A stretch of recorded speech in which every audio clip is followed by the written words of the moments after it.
কিবরিয়া ভাইয়ের শো আমি ম্যাক্সিমাম সময় শুনি, বিভিন্ন ধরনের জীবন গল্প। জি। তো শুনে শুনে একটা সময় আমার মনে হলো যে আমার জীবন গল্পটাই এরকম একটা প্রেক্ষাপটে দাঁড়িয়েছে, যেটা এই প্ল্যাটফর্মে এসে আমি উপস্থাপন করা আমার উচিত আমার ব্যক্তি জীবনের জন্য। ওকে। তো আমাকে সুযোগ দেওয়ার জন্য আমি অশেষ শুকরিয়া জানাচ্ছি এবং আপনাদেরকে আন্তরিকভাবে অভিবাদন জানাচ্ছি। Thank you. বলুন। আমি আমার ছোটোবেলা থেকে একটু বলি। নিশ্চয়ই। আমার জন্ম ভোলার চরপেশন উপজেলা। আমার বাবা একজন সৎ ব্যবসায়ী ছিলেন। তো বাবা অনেক রাগী একজন মানুষ। তো আমাদের ভোলা জেলায় একটা বন্যা হয়। তো বন্যাতে আমার দাদা বাড়ির অনেক কিছু ক্ষয়ক্ষতি হয়ে যায়, দাদারা একটু নিঃস্ব হয়ে যায়। তখন আমার বাবা যখন ক্লাস 10-এ পড়ে, 10 পড়া অবস্থাতেই আমার বাবা ব্যবসায় লেগে যায়। তখন আমার নানা ছিলেন প্রতাপশালী, মানে ব্যবসায়িক দিক থেকেও ভালো, দাপটের দিক থেকেও খুব একটা ভালো পরিবারের লোক সে। তো আমার নানা বড় ব্যবসায়ী ছিলেন। সেই সুবাদে আমার বাবা আমার নানার কাছে ব্যবসায়িক কাজকর্মের জন্য আসতেন। নানার বড় ব্যবসা ছিল, ওইখান থেকে মাল নিয়ে আমার বাবা ছোটোখাটো একটা ব্যবসা করতেন আর কি।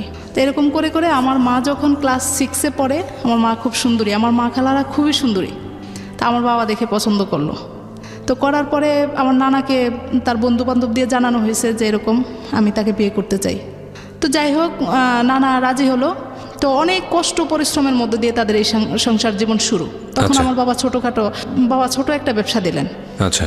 দিয়ে খুব কষ্টের মধ্যে তাদের সংসার। আমি আমার মার কাছে গল্প শুনছি যে আমার বাবা বিয়ের পরে 100 টাকা একটা রুম ভাড়া করে থাকতেন। 100 টাকা রুম ভাড়া করে থাকতেন, কিন্তু তাদের এতই আন্তরিকতা ভালোবাসা ছিল যে এটাকে কিছুই মনে হতো না। একটা পর্যায়ে আমার বাবা ধাপে ধাপে ব্যবসার দিক থেকে খুবই অগ্রসর হতে থাকলেন। মানে আমি জন্মের পরে নাকি খুব সুন্দর হয়েছি। আপনি বাবা আমার প্রথম সন্তান ছিলেন? আমি বাবা আমার প্রথম সন্তান। ওকে। তো আল্লাহর রহমতে সে একটা সময়ে আমাদের ভোলা চরপেশন উপজেলা, সেখানে আমার বাবা একজন সৎ ব্যবসায়ী এবং খুব নাম করা হয়ে গেল। কিসের ব্যবসা করতেন উনি? কসমেটিক্সের ব্যবসা ছিল। ওকে। খুব ভালো অবস্থা। আস্তে আস্তে ধাপে ধাপে, আমার জন্মের সময় কোনো বাড়িঘর ছিল না আমাদের। তো তার পরবর্তীতে আমাদের ইনশাল্লাহ বাবা বাড়ি করলেন, ব্যবসা। এর মধ্যে কিন্তু আমার বাবা খুব রাগী। আমার বাবা এতটাই রাগী ছিল যে আমরা সামনে গিয়ে কথা বলতে পারতাম না। আমরা 3 ভাই বোন, আমি বড়, আমার ছোট 2 ভাই। তো সেদিক থেকে আমার বাবা একটা জিনিস ভালো ছিল না, সেটা হলো বাবার ব্যবসার দিকেই বেশি খেয়াল ছিল। আমার ভাই 2টা বড় হওয়ার পরে সে শুধু ব্যবসার দিকেই নেবে, পড়াশোনা করাবে না, এরকম একটা অবস্থা। মেয়ে বড় হয়েছে, বিয়ে দিতে হবে। তো এরকম করে যাই হোক, আমি যখন ক্লাস 8-এ পড়ি, আমি এখানে একটা ঘটনা বলি যেটা কেউই জানে না, আজও পর্যন্ত শেয়ার করা হয়নি। হঠাৎ করে একদিন আমার বড় আমাকে পাঠানো হয়েছে আমাকে নিয়ে যাওয়ার জন্য। তো আমাকে নিয়ে গিয়ে দেখলাম যে মোটামুটি বাড়িতে বিয়ের আয়োজন চলছে। পরে রাতের বেলা দেখলাম যে রাত 11টার দিকে সত্যি ছেলে দেখতে আসছে। এই ছেলেটা হলো আমার নানার খুব প্রিয় মানুষ। আমার নানা ভাইকে একদম পাগল করে ফেলছে। তো যাই হোক, দেখতে আসছে, মামারা কেউ রাজি ছিল না। তো এখন রাতে যখন আসছে ভালো কথা, বিয়ে হবে যদি সেভাবে পছন্দ হয়। তো ছেলেটা আপনার মাদ্রাসার দিক থেকেও সে পড়াশোনা কমপ্লিট করছে, আবার ওই যে জেনারেল লাইনে যেটা করে ওইটাও কমপ্লিট করছে। সে একটা স্কুল এস্টাবলিশ করতেছে তখন। তো আসছে আমাদের বাসায়, পাঞ্জাবি পায়জামা পরে আসছে, আর রাতের বেলা সানগ্লাস চোখে দিয়ে আসছে। ওকে। তো এটা আসার কারণে আমার মামারা মাইন্ড করছে যে এটা কীরকম হলো, রাতের বেলা কেন সানগ্লাস দিয়ে আসলো। তো সর্বশেষ যাই হোক, ফাইনাল রাতের বেলায় তারা আমাকে এঙ্গেজমেন্ট করবে, আমাকে এঙ্গেজমেন্টের জন্য নিয়ে যাওয়া হলো। তো আমার আজও মনে আছে যে লোকটা আমার নানা ভাইকে বলছে যে নানা ভাই, আমার জীবনে একটা স্বপ্ন ছিল যে আমি আমার বিয়ের জন্য জীবনে একটা মেয়েকেই দেখব, আর তাকেই আমি বিয়ে করব। কিন্তু আল্লাহর অশেষ রহমত যে আমি একজনকেই দেখলাম, একজনকেই বিয়ে আমার পছন্দ হয়ে গেল। ওকে। তো যদিও ও ছোট, তারপরে যদি পড়াশোনা যতটুকু করতে চাই আমি ওকে ততটুকু পড়াশোনা করাবো, এতটুকু আমি আপনাকে আশ্বস্ত করলাম, আর ওকে আমি ভালো রাখবো সবসময়। ওকে।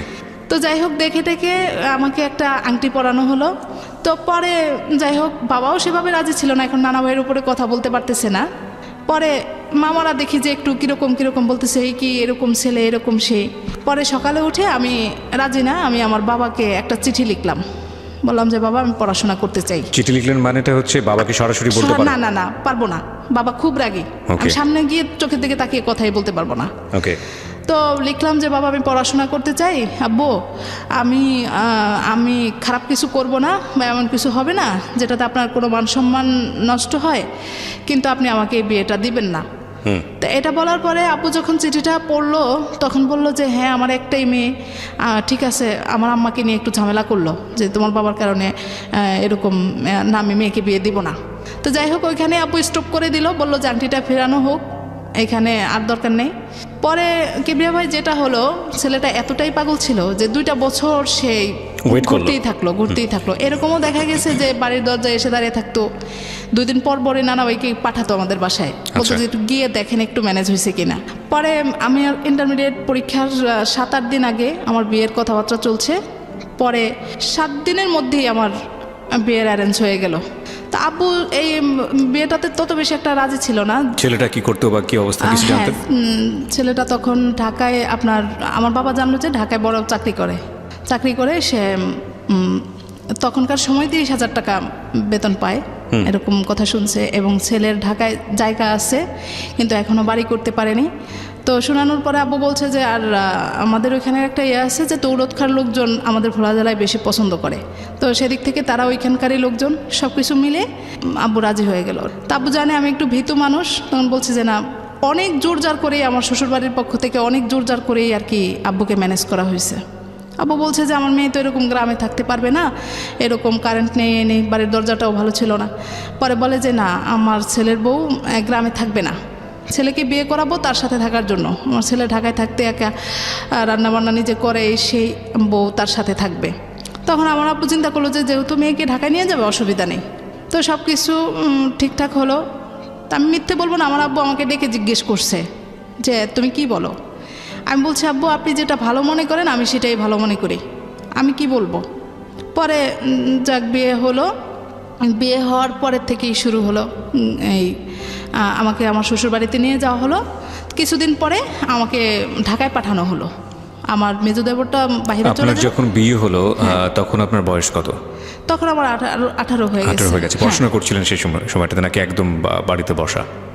না, আমি ওই যে ইন্টারমিডিয়েট পরীক্ষা দিব আর কি এই সময়টাতে। হ্যাঁ, ওই সময়টাতে। ছেলের ঢাকায় বাড়ির জায়গা ছিল কিন্তু বাড়ি করেনি। আর একটা জব করে 30,000 টাকার মতো বেতন পায়। কত সালের ঘটনা এটা? এটা হলো 2004 সালের ঘটনা। Okay fine. তারপর পরে যাই হোক আমাকে নিয়ে আসা হলো। খুব আদর যত্ন আমার শ্বশুরবাড়িতে, খুবই ভালো, খুব ভালো। এখন কিছুদিন পরে দেখা গেল যে এতটাই আদর করতেছে আমার শাশুড়ি যে একেবারে খাবারটা সামনে নিয়ে দিতেছে, এবং ভালো লাগতো আমাদের বাড়ির থেকে এই বাড়িতে ভালো লাগতো, এরকম অবস্থা। তো আমি আমার শ্বশুরবাড়িতেই থাকতে চাইতাম বেশি। কিছুদিন পরে আমাকে ঢাকায় পাঠানো হলো। কিবরিয়া ভাই আমার হলো কি, আমার আব্বু যেহেতু এরকম ছিল, আমি হঠাৎ করে একটা মুক্ত পরিবেশে চলে আসছি বিয়ের পরে, এরকম মনে হয়েছিল। আমি যখন ঢাকায় আসি তখন দেখি যে না, এত স্বাধীন জীবন, আমি তো এরকম স্বাধীনতা পাইনি কখনো। জি। এখন যখন ঢাকায় আসছি দেখলাম যে না, খুব শান্তি। তো এখানে একটু ঘোরাফেরা করতেছি, নিয়ে যাইতেছি এক এক জায়গায়, ভালো। এখন আর আমি ঢাকায় থাকার চিন্তা ভাবনা। ওকে। তো ছুটিতে গিয়ে আমি ইন্টারমিডিয়েট পরীক্ষা দিয়ে আবার ঢাকায় চলে আসলাম। নিয়ে আসতেছে আবার আমার শ্বশুরবাড়ি থেকেই আমাকে পাঠানো হচ্ছে যে যাও থাকো, এরকম। ওকে। তো এরকম করে করে আমি ইন্টারমিডিয়েট পাশ করলাম। এসে আপনি শ্বশুরবাড়িতে আসার পরেও লেখাপড়া করার সুযোগ পেলেন? হ্যাঁ, পরীক্ষাটা সামনে ছিল বলে সুযোগটা দেওয়া হলো। ওকে। তো রেজাল্টের পরে আমি ঢাকায় চলে আসি। এখন আমার চিন্তা ভাবনা হলো যে আমি ঢাকায় পড়াশোনা করব। আমাদের এই বিয়েটা কি তাহলে আমরা অ্যারেঞ্জ ম্যারেজই বলতে পারি? জি জি জি। ওকে। আমি বিয়ের আগে আমার হাজবেন্ডকে দেখিনি, আর সেও আমাকে দেখেনি। আচ্ছা। একদম সম্পূর্ণ গার্ডিয়ানরা যেভাবে বলা হয়েছে সেও, আমি না শুধু, সেও ওইভাবেই ব্যাচেলর রুমে থাকতো। প্রথমবার এসে দেখলাম, 16-17 দিন ছিলাম। তারপরে আমি বাড়িতে গিয়ে বললাম যে এভাবে তো থাকা যায় না, তো একটা বাসা নেওয়ার জন্য। বাসা নিল। বাসাটা আপনার ওয়াশরুম বাহিরে ছিল, রান্নাঘরটা বাহিরে ছিল। তারপরও কেন জানি মনে হতো যে এটাই মনে হয় অনেক শান্তি, এরকম একটা অবস্থা। তো এখানে এসে ও খুব ইন্টারেস্ট ছিল তখন আমাকে পড়াশোনা করাবে। কলেজে ভর্তি করালো, সব কিছুই ঠিকঠাক চলছে। এরকম করতে করতে হঠাৎ করে 1 বছর শেষে আমি অসুস্থ হয়ে যাই। আমার পেটে টিউমার ধরা পড়ে। হ্যাঁ, পেটে টিউমার ধরা পড়লো। শেষ পর্যন্ত আমাকে অপারেশন করানো লাগলো। তো এই অপারেশনটাকে কেন্দ্র করে, আসলে আমার পেটেই টিউমার ছিল, কিন্তু আমার শ্বশুরবাড়িতে অন্যরকম একটা চিন্তাভাবনা করছে যে অপারেশন হয়েছে আর বাচ্চা কাচ্চা হবে না, এরকম ঝামেলা হবে। তো তখন থেকেই তারা মূলত তাদের ছেলেকে কিভাবে কি করবে, আরেকটা বিয়ে দিতে হবে কিনা, বা মানে ঘটনার পর থেকেই অল্টারনেটিভ একটা চিন্তা ভাবনা শুরু হয়ে গেছে। আচ্ছা, এটা একদম প্রমাণিত কথা। আমার শ্বশুরবাড়িতে বেশ কিছু কথাবার্তা হচ্ছে, ননদরা এসে ঘরে কান্নাকাটি করতেছে, বলে যে অমুক বাড়িতে গেলাম, আলাপ আলোচনা করলো যে তোমাদের বউর তো আর বাচ্চা কাচ্চা হবে না, এরকম। তো শুনে শুনে খুবই মন খারাপ, কিন্তু আমার শারীরিক অবস্থা এত খারাপ হয়ে গেছে যে ডাক্তার বলছে যে আপনারা 1.5-2 বছরের মধ্যে কোনো বাচ্চা কাচ্চা নেওয়ার চিন্তাই করবেন না, এরকম অবস্থা। তো যাই হোক, শুনে শুনে মন এত খারাপ, আমার আব্বু আম্মু চিন্তায় পড়ে গেল যে সত্যিই তো না জানি কি, মানে তাদেরকে বোঝাতেই পারলাম না যে না আমার ওই রকম কোনো সমস্যা হয়নি। গ্রামে তো তারা আসলে তাদের দোষও দিচ্ছি না, ওইভাবে চিন্তা করে নিচ্ছে। আপনার হাজবেন্ড কি জানতো ওই সময়টাতে? না, হাজবেন্ড জানতো, ও জানতো। আচ্ছা, উনি কি কথাগুলো কানে তুলতেছিল? ও বলতো যে শুনো, তারা বলবেই, আচ্ছা বলবেই, থাক, অসুবিধা না, আমি তো জানি বিষয়টা। ফাইন। পরে আমি নিজের থেকেই মানে খুব বেশি আগ্রহী হয়ে গেলাম যে না, এখন আমার বাচ্চা দরকার। আমি এরই মধ্যে আবার একটা স্কুলে জব নিলাম। মানে আগ্রহী হয়ে গেলেন বেবি নেওয়ার জন্য। এটা কি ইনসিকিউরিটি থেকে এক ধরনের অনিশ্চয়তা, সংসারটা থাকবে কি থাকবে না, যারা এই ধরনের কথা বলতেছে? এটাও ছিল, ইনসিকিউরিটি ছিল। কারণ হলো যে আবার শ্বশুরবাড়িতে গেলে শাশুড়ি খুব কান্নাকাটি করতেন যে বাচ্চা হবে না, বাচ্চা হবে না, সে ননদরা মুখ কালো করে থাকতে। তো এরকম দেখে দেখে আমার খুব আগ্রহী। আচ্ছা, আর কি ভাই, আমি আপনাকে একটা কথা বলি, আমার না এই ঢাকায় আসার পরে যখন দেখতাম যে মেয়েদেরকে নিয়ে মায়েরা দৌড়াচ্ছে ভিগার নেচার জন্য, তখন লিখিত পরীক্ষা ছিল, তো দৌড়াইতেছে, কোচিং করাইতেছে, গাইড করতেছে খুব, মানে তখনই আমার স্বপ্ন দেখা শুরু হলো যে মায়েরা তো প্রথমে একটা ছেলে সন্তানই চায়, যে একটা ছেলে হোক। কেন জানি না, আমি মেয়ে সন্তান চাইতাম মনে মনে। আচ্ছা, আমার একটা মেয়ে সন্তান। না, সাধারণত মায়েরা এটা চায়, কিন্তু আমি অনেক মাকে দেখেছি মেয়ে সন্তানই চায়। অনেক মাকে দেখেছি। আমার জানা মতে ছেলে সন্তান চায়, এটা বেশি আমাদের দেশের প্রেক্ষাপটে বেশি। হ্যাঁ, তো এখন আমি মনে মনে শুধু, যদিও আমি জানি যে আমার শ্বশুর পরিবারে ছেলে সন্তানের গুরুত্বটা অত্যাধিক, তারপরেও আমি মেয়ে সন্তান চাইতাম। তো যাই হোক, আমি একদিকে পড়াশোনা করতেছি, একদিকে আমি জব করতেছি, মনে হইতেছে যে শান্তি কোনো শেষ নেই, এরকম অবস্থা। তো শেষ পর্যন্ত দুজনের চিন্তা ভাবনার মধ্য দিয়ে বাচ্চা নেওয়ার একটা চিন্তা করলাম। তারপরে আমি একদিকে জব করতেছি, তখন আমার টিউশনি করার চিন্তা। স্কুলে সবাই টিউশনি করে, এখন আমিও টিউশনি করবো। আমার সংসারটা শুরু, আমার বাবার বাড়ি থেকে আমাকে কিছুই দেওয়া হয়নি। এদিক থেকে আমার শ্বশুর বাড়িতে শুরু হলো ঝামেলা যে আমাকে কিছু দেওয়া হয় না। আর এখানে আমার আপুর একটা বড় গাফলতি আছে, যেটা হলো যে আমার বিয়ের সময় সবাই গেছে আমার বাবার বাড়িতে, আমাকে নিয়ে আসছে, কিন্তু আমার শ্বশুর যায়নি। আমাদের ওইখানের একটা কালচার আছে যে শ্বশুরকে পরে, বিয়াইকে পরে খুব আপ্যায়ন করে নিতে হয়, কিন্তু আমার বাবা এটা করেনি। আচ্ছা, এটা না করার কারণে পরবর্তীতে বাবা এটাকে কোনো গুরুত্বই দিল না। আমি ঢাকায় চলে আসলাম, আর এটা গুরুত্বই দিল না। এখন এটা নিয়ে খুব ঝামেলা শুরু হচ্ছে। আমি এবার বাড়িতে গিয়ে খুব কান্নাকাটি, বাবার সামনে তো কিছু বলার সাহসই নেই, আম্মার সাথে কান্নাকাটি করতেছি যে এটা নিয়ে কথা হচ্ছে। ঠিকই তো, আমার শ্বশুরকে তো ডাকা উচিত, করা উচিত, আপ্যায়ন করা উচিত। তখন বাবা পরবর্তীতে 2-3 বার আমার শ্বশুরকে দাওয়াত করলো, কিন্তু আমার শ্বশুর সেটা গ্রহণ করে নাই। কিন্তু এটা তারা মানে কোনো দিনও স্বীকার করে না যে আমার বাবা এটা করছে। দেখে দেখে বাবা বলল যে আমার মেয়ে থাকে ঢাকায়, আমি আমার বিয়ায় আমার সাথে, আমার বাবা একটু এক ঘরে মানুষ, যাই হোক, ওইভাবে চিন্তা করে নিছে। কিন্তু এই জিনিসটাই পরবর্তীতে অনেক পরে আমি টিউশনি করতে লাগলাম, তারপরে স্কুলে চাকরি করতে লাগলাম, নিজের পড়াশোনা সব কিছু একই সাথে, এত ভালো লাগতো। তো আমার মেয়েটা হওয়ার 7-8 দিন আগে আমি স্কুল থেকে ছুটি নিলাম। নেওয়ার পরে ওকে ডেট দিল, হলো ডেটের 18 দিন আগে আমার বাচ্চাটা হবে। আমি তো তা জানতাম না, আমি এতটাই অজ্ঞ ছিলাম। আমি ভাবতাম যে মানে ডাক্তার যেদিন বলছে সেদিনই বাচ্চা জন্মগ্রহণ করবে, আচ্ছা, এরকম জানতাম। তো যেদিন জন্ম হবে সেদিন আমি সকালবেলা, আমার খারাপ লাগতেছিল, আমি বললাম যে তুমি অফিসে যাওয়ার সময় আমাকে একটু নিয়ে যাও, আমি স্কুলে যাব। বলে যে না, যাওয়ার দরকার নেই। এরই মধ্যে আমি একদিনও, মানে এই যে আমার অসুস্থ অবস্থায় আমার বাবার বাড়ির লোকজনও বলতে পারবে না আমি কীরকম অবস্থায় আছি, বা শ্বশুর বাড়ির লোকজনও বলতে পারবে না, আমাকে দেখে নেই, কিন্তু এমনি খোঁজ খবর হচ্ছে, জানানো হচ্ছে প্রতিনিয়ত। পরে গেলাম, স্কুলে গেলাম, দুপুর পর্যন্ত কাজ করলাম, করে বাসায় গেলাম। এখন দেখি যে না, আমার শরীরটা খুব খারাপ হচ্ছে। পাশের বাসা ভাবিকে গিয়ে বললাম, ভাবি আমার তো এরকম সিমটম দেখা দিচ্ছে, কি করব? বলে যে হাসপাতাল চলে যান। বলার পরে বলে যে তুমি না 3-4 দিন আগে ডাক্তার দেখে আসছো? আমি বলে যে না, ওই বাসার ভাবি বলছে আমাকে ডাক্তারের কাছে যেতে হবে। পরে বললো যে তাহলে আমি একটা সিএনজি ডাকি। আমি বলে যে না, সিএনজি না, রিক্সায় যাব। আচ্ছা, রিক্সায় যাব, মানে কথা বলতে বলতে যাব, এরকম একটা অবস্থা। তো রিক্সা নিয়ে যাচ্ছি, এই পেন হচ্ছে, আবার কিছুটা কমতেছে, যখন কমতেছে তখন দুজন গল্প করতেছি, আবার যাচ্ছি, এরকম। পরে আমাকে মগবাজার 8 দিন হসপিটাল ভর্তি করানো হলো। ওইখানে করানোর পরে আমার এই বড় মেয়েটা সারা রাত থাকার পরে পরের দিন জন্মগ্রহণ করলো। ওকে।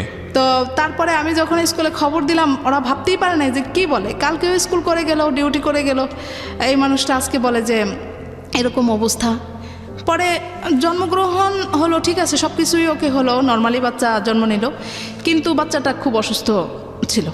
আচ্ছা। ওয়েট কম ছিল, দেখতে ভালো ছিল না, একদম কুচড়ে ছিল, কিরকম একটা বাচ্চা। তখন মন খারাপ হয়েছে যে আসলে যে আমি এতটা পরিশ্রম করছি, যার কারণেই হয়তো যে আমার কলিগরা বলতো, হ্যাঁ এখন মনে হয় যে এতটা কলিগরা বলতেন যে এত কষ্ট করতে হয় না এই সময়। তো আমি দেখলাম যে আমার শরীরে তো ভালোই সামর্থ্য আছে, আমি করবো না কেন, ঘরে বসে থাকবো কেন। তো কিবরিয়া ভাই আমার একে নিয়ে খুব ঝামেলা পোহাইতে হলো। নাম কি হলো মেয়েটার, যেটা একটু হাবিবা রহমান ওহি। ওহি, হ্যাঁ।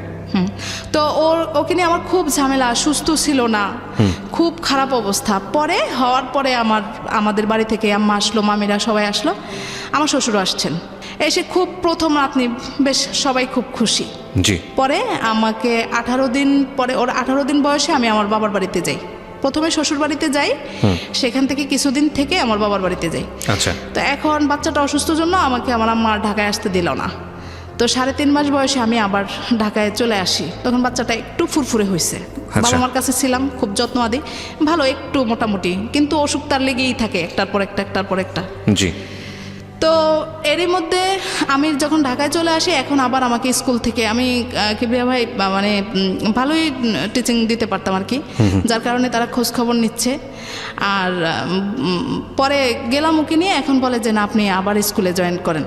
তা আমি বললাম যে না এত ছোটো বাচ্চা নিয়ে কীভাবে কি, বলে যে না এখানে খালারা আছে, ওকে দেখবে, আপনি আপনার কাজ করতে থাকেন, আপনাকে অনেক সুযোগ সুবিধা দেওয়া হবে, 11টা পর্যন্ত আপনি থাকবেন, এরকম। তো এরকম হয়েছে, আমার সংসারের দিক থেকেও আমার দরকার। আমি এখানে একটু বলে রাখি কিবরিয়া ভাই, কোনোদিনই আমি সংসারে এসে আমার সংসারটাকে ওইভাবে একদম ফুলফিল পাই নাই যে না মাস শেষে ঘর ভাড়াটা দিতে গেলে আমার কোনো কষ্ট হবে না। তো এখন দেখলাম যে না আমার সংসারে তো আমি কিছু না করা ছাড়া তো আমি নিশ্চিন্তে থাকতে পারবো না। তো আমি এই 3.5 মাসের বাচ্চাকে নিয়ে স্কুলে যাচ্ছি, এদিক দিয়ে আমার মন খারাপ। আমার দেবর ছিল আমার কাছে, আমার দেবর আমার বড় ভাইকে ডেকে বলতেছে যে ইস ভাই খুবই কষ্ট পেলাম, আমার ভাইয়ের যদি প্রথম বয়সে একটা ছেলে হতো, তাও আবার মেয়ে, আমার ভাইয়ের এমনি অবস্থা ভালো না, তারপর যদি একটা ছেলে হতো তাও আমরা একটু নিশ্চিত থাকতাম। মেয়ে সন্তান হলো, এই এখান থেকে শুরু হলো, মেয়ে সন্তান মেয়ে সন্তান। তাদের ছেলের জীবনে প্রথম একটা ছেলে হলো না, ভাইয়ের জীবনে প্রথম একটা ছেলে হলো না। এটা কে বলতো? পরিবারের সদস্যরা? পরিবারের, আমার ওরা তো দূরে থাকতো, ওরা এই ধরনের কথা বললেই কি বা যায় আসে? আমার দেবর থাকতো আমার কাছে, তখন দেবর আপনার সঙ্গে থাকতো। ওকে। তো অনুভূতিটা তো প্রকাশ হতো, এটাই হলো কথা, ফোনে বা বিভিন্নভাবে এরকম। বাড়ি যেতাম তখন, বাড়ি গেলেই দেখা যেত যে আমার শাশুড়ি কান্নাকাটি করতেছে যে এই আমার ছেলের জীবনে প্রথম একটা ছেলে হলো না, মেয়ে হলো, এরকম। আচ্ছা। তো পরে যাই হোক, এখন আমি এই বাচ্চাটাকে 3.5 মাসের নিয়ে আমি স্কুলে খালাদের কাছে দেই, খালারা 2টা বেঞ্চ একসাথে করে কাঁথা টাথা বিছাই দিয়ে ওকে শোয়াই দেয়, আমি এদিকে ক্লাস করি, করে টোরে পরে বাকি কিছু খাতাপত্র থাকে এগুলা নিয়ে আমি ওকে রিক্সায় করে নিয়ে তারপরে বাসায় চলে যাই। ও রাতে যখন ওকে ঘুম পাড়াই, ঘুম পাড়ানোর পরে আমি স্কুলের কাজগুলা করি, করে পরের দিন সকালে আবার ওকে নিয়ে আমি স্কুলে আসি। ওকে। এরকম করে করে আমার চলতে থাকে। তো চলতে থাকার পরে এরই মধ্যে ওর অবস্থাটা ভালো না, এখানে ইনকাম হচ্ছে না। এই তো আমার ছোট খালা থাকে ঢাকায়, উনি আমাকে একটা অফার করলো যে তোমার খালু তো বাইরে লোক পাঠায়, তো ওকে পাঠাবে কিনা, জাপানের কথা বলছিল তখন। আমি আসলে কিবরিয়া ভাই এখন যতটা বুঝি তখন বুঝতাম না, ভাবতাম যে যা বলে ওইটাই মনে হয় সঠিক। আর এদিকে আরেকটু বলি, আমাকে বিয়ের সময় বেশ গহনাগাটি দেওয়া হয়। ওই যে আমার মেজুদাবর সৌদিতে ছিল, আপনার গলার হার, হাতের চুড়ি টুড়ি বালা টালা এগুলো দেওয়া হয়। তো দেওয়া হলে পরে আমি আমার চিন্তা করলাম যে আমার অবস্থা তো খুব খারাপ, ঢাকায় থাকতে হলে আমাকে লাগবে। আমার আব্বুকে জানালাম, আব্বু বলছে যে ঠিক আছে, টাকা পয়সা লাগলে আমি দিব, দেখো জাপান যাওয়ার কোনো ব্যবস্থা করতে পারি কিনা। ওকে। তা বললো যে, আমি জিজ্ঞেস করলাম এখন আপনাদের কি লাগবে, বলে যে 1 লাখ টাকা লাগবে। তা আমি আমার আব্বুর কাছ থেকে ওই 1 লাখ টাকা এনে তাদেরকে দিই। আচ্ছা। দেওয়ার পরে আমি জানি যে আমার হাজব্যান্ড এই লাইনেই আছে, সে তো বুঝবে অন্তত। জি। তাকে জিজ্ঞেস করলাম, সেও বলে যে না ঠিক আছে, হবে হয়তো। দিয়ে রাখলাম। কিবরিয়া ভাই এখানে আমি প্রথম যে আমার ঢাকার শহরের যে কিছু জিনিস বুঝে আমি এখান থেকে শুরু করি। পাসপোর্টটা নিয়ে ফেলানোই ছিল, কোনো প্রসেস করার জন্য দেওয়া হয়নি। আমি তো আশায় থাকতেছি। এখন আমার হাজব্যান্ড বলতেছে যে তো আমি তো বাইরে গেলে দেখা গেছে যে 5-6 বছর একটা না থাকা লাগবে, জি আমাদের আরেকটা সন্তান নেওয়া উচিত, পরপর হয়ে গেলে আমাদের পরবর্তীতে আর ঝামেলা হবে না। এটা কে বলছে? আমার হাজবেন্ড বলতেছে। আমার হাজবেন্ড বলছে, ওকে। তা আমিও চিন্তা করে দেখলাম যে না ঠিকই তো, ও যখন থাকবে না তখন আমি কি করব। আমার এই ফাঁকে আমি বাচ্চা যদি আরেকটা সন্তান আল্লাহ পাক দেয় তাহলে আমি দুজনকে একসাথে বড় করে ফেলি। ওকে। তো দুজনের চিন্তাধারার মধ্য দিয়ে আমি আবার বাচ্চা নেওয়ার চিন্তা করলাম। আমার বড় মেয়ের যখন 1 বছর বয়স তখন আমি আবার কনসেপ্ট করি। তো ভালো কাটতেছে। আমি তো জানি যে ওদিক থেকে খোঁজখবর নিচ্ছি প্রতিনিয়ত, বলে যে হ্যাঁ অমুক প্রসেস হচ্ছে, তোমরা টাকা পয়সা গুছাও, এই করো সেই করো। তো আমাকে যে জিনিস গহনাগুলো দেওয়া হলো, এখানে বড় 2টা গহনা ছিল, একটা গলার হার আর হাতের 2টা বালা। আচ্ছা। কোনো না কোনোভাবে প্রসেস করে আমার ননদরা ওই চুড়ি 2টা নিয়ে গেল। জি। নিয়ে গেল, আমার কাছে বালাটা থাকলো আর টুকটাক জিনিসপত্রগুলো থাকলো। ওকে। তো এখন আমি আমার মূল টাকা নাই, কোনো গচ্ছিত টাকা পয়সা নাই, আমি আমার আব্বুর থেকে নিয়ে আসবো, আর আমার এই গহনাটুকুই আছে। ওকে। এই গহনাটুকু আমি আমার ছোট খালার কাছে রাখলাম, বললাম যে যখন প্রসেস হয় তখন আপনারা এইভাবে আপনারা এটা বিক্রি টিক্রি করে দিয়ে তারপরে যতটুকু দেখেন কতটুকু হয়। আচ্ছা। এই করে, কিন্তু আমি তো জানতামই না যে আমার পাসপোর্ট ড্রয়ারেই পড়ে আছে, তারা কোনো প্রসেস করছে না। আচ্ছা। হ্যাঁ, তো বলতেছে যে টাকা পয়সা অ্যারেঞ্জ করো, এই করো, কিছুদিনের মধ্যেই হয়ে যাবে। আমি খুব উৎসাহী, এদিক দিয়ে আমি তো অসুস্থ, আমার বাচ্চাটা বড় হচ্ছে আস্তে আস্তে। এখন এই বাচ্চাটাও ছোট, খুব ঝামেলা হচ্ছে। তখন আমি আমার হাজব্যান্ডকে বললাম যে তুমি যে এখানে যে কাজগুলো করতেছো এগুলো ক্লোজ করো, কারণ তুমি যখন চলে যাবে তোমার এই পেশাটা তো ভালো না। দেখা গেল যে তুমি চলে যাবে, লোকজন এসে আমাকে একটা পাকড়াও করবে, বলবে যে আপনার হাজব্যান্ডের কাছে এত টাকা পয়সা পেতাম, এটা সেটা। আচ্ছা। একটা পর্যায়ে আমার কথা শুনে শুনে আমার হাজব্যান্ড একদম মানে বেকার হয়ে যায়। আচ্ছা। চলে যাবে। তখনও যাওয়া হয়নি বা এরকম কোনো না। ওকে। শেষ পর্যন্ত আমার গহনাগুলা তারা বিক্রি করলো, করার পরে টাকা পয়সা এদিকে শেষ পর্যন্ত 4-5 মাস কি প্রায় বছরখানেক আমার ছোট বাচ্চাটার জন্ম হয়ে গেল। জন্মগ্রহণেরও কয়েকদিন পরে আমি শুনলাম যে না আর হবে না। বলতে হবে না, বিদেশ যাওয়া হবে না, এটা প্রসেসিং হয় নাই। আচ্ছা। তো এখানে আমি আমার শ্বশুর বাড়িতে আরেকটা লাঞ্ছিত হয়ে গেলাম যে তোমার আত্মীয় স্বজনের কারণে আজকে এরকম দুরবস্থা, তারা পারবে বলে নিয়ে এরকম সেরকম কিছুই করলো না। ওকে। এখন আমার হাজব্যান্ড খুব সহজ সরল মানুষ, আমি এটা অস্বীকার করব না। তখন একদম মানে কাজটা ছেড়ে দিয়ে এরকম অবস্থা আমার যে আমি আমার ঘরে মানে চাল ডাল নুন তেলটা থাকতে কষ্ট হতো, কারণ ও কিছু করতেছে না। এরকম অবস্থা। আমার ছোট মেয়েটা আস্তে আস্তে একটু বড় হতে এত সুন্দর হয়েছে ও। এখন এখানে আরেকটু বলি, আমার হাজব্যান্ড প্রথম মেয়েটা মেনে নিল, কিন্তু দ্বিতীয়বার সে কী স্বপ্ন দেখছে, তখন আমিও স্বপ্ন দেখছিলাম যে একটা ছেলে হোক। পরবর্তীতে হয় নাই, হাসপাতাল এরকম কিছু অবস্থা করছে সে, মানে নারাজ অবস্থা। হাসপাতালে কি করেছে? হাসপাতালে সে মানে উগ্র হয়ে গেছে, বলতেছে যে কেন হলো না, ছেলে হলো না। হ্যাঁ, আমি তো জানতাম ছেলেই হবে, কখনো তো আমাকে বলে নাই, কয়েকবার আল্ট্রাসাউন্ড করানো হয়েছে, সে তো আমাকে কখনোই বলে নাই। কে বলে নাই? আপনি বলেন নাই? আমি বলিনি। আসলে কি বলেন নাই? আসলে আমাকে জানানোই হয় নাই। আমি কখনো ডাক্তারের কাছে জানতেই চাইতাম না, ভয়ে জানতেই চাইতাম না যে আমার কি ছেলে হবে না মেয়ে হবে। ওকে। ভয় কেন করতেন? যদি মেয়ে হয় কেন করতাম যে আবার যদি মেয়ে হয়, এটা শুনলে যদি আমার শারীরিক অবস্থাটা খারাপ হয়ে যায়, এজন্য। পরে আমার আম্মা ছিল, আমার ছোট খালা ছিল, তারা দেখছে যে এরকম অবস্থা। পরের দিন আমার ছোট খালা হাসপাতালে এসে বলতেছে যে তুমি বাচ্চাটাকে বিক্রি করো, আচ্ছা, আমি তোমার বাচ্চাটাকে নিয়ে নেব। কে বলতেছে এটা? আমার ছোট খালা বলতেছে। আপনাকে? হ্যাঁ, আমাকে বলতেছে। আমি তখন বেডে শোয়া। পরের দিন এত সুন্দর হয়েছে ও। তো আপনাদের পারিবারিক আচরণ দেখে সেই প্রস্তাবটা দিয়েছে? এই প্রস্তাবটা দিয়েছে। আমি বললাম যে কেন?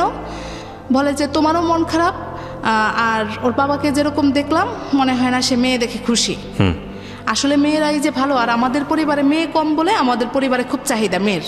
জি। আমাদের পরিবারের সবাই খুব খুশি যে আমার পরপর 2টাই মেয়ে।